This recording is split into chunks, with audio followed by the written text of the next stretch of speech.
YCP జిల్లా party కార్యాలయాన్ని అనధికారికంగా కట్టారని బాపట్ల ఎమ్మెల్యే నరేంద్ర వర్మరాజు ఆరోపించారు.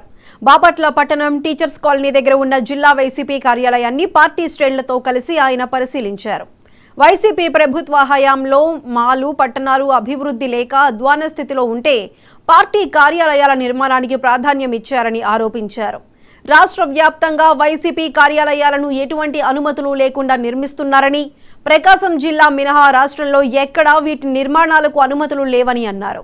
బాపట్లలో ఆర్టీసీకి చెందిన భూమిలో వైసీపీ కార్యాలయానికి భూమి పూజ చేసే సమయంలో ఆర్టీసీ అధికారులు అడ్డుకొని పోలీస్ స్టేషన్లో ఫిర్యాదు చేయటాన్ని ఎమ్మెల్యే గుర్తు చేశారు.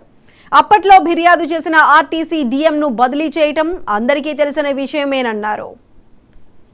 పొలిటికల్ పార్టీలకు భూములు ఇచ్చే పాలసీలో భాగంగా 22/6/2015 ఆత్మకూరు సర్వే నెంబర్ 392లో 3 ఎకరాల 65 సెంట్ల భూమిని జీవో నెంబర్ 228 ద్వారా తెలుగుదేశం పార్టీ నిర్మాణం కోసం ఆ రోజున ప్రభుత్వం అప్పచెప్పడం జరిగింది.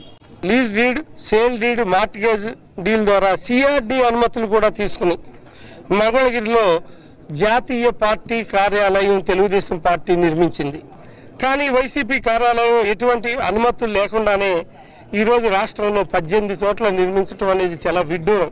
అన్ని అనుమతులు తీసుకుని నిర్మించిన తెలుగుదేశం పార్టీ జాతీయ కార్యాలయంపై వైసీపీ నేత ఆళ్ల రామకృష్ణారెడ్డి జిల్లా కోర్టు నుంచి సుప్రీంకోర్టు దాకా వెళ్ళారు. దాన్ని ఎలాగైనా పడగొట్టించాలని పోరాటం చేసి చివరికి ఏమీ సాధించలేని పరిస్థితి.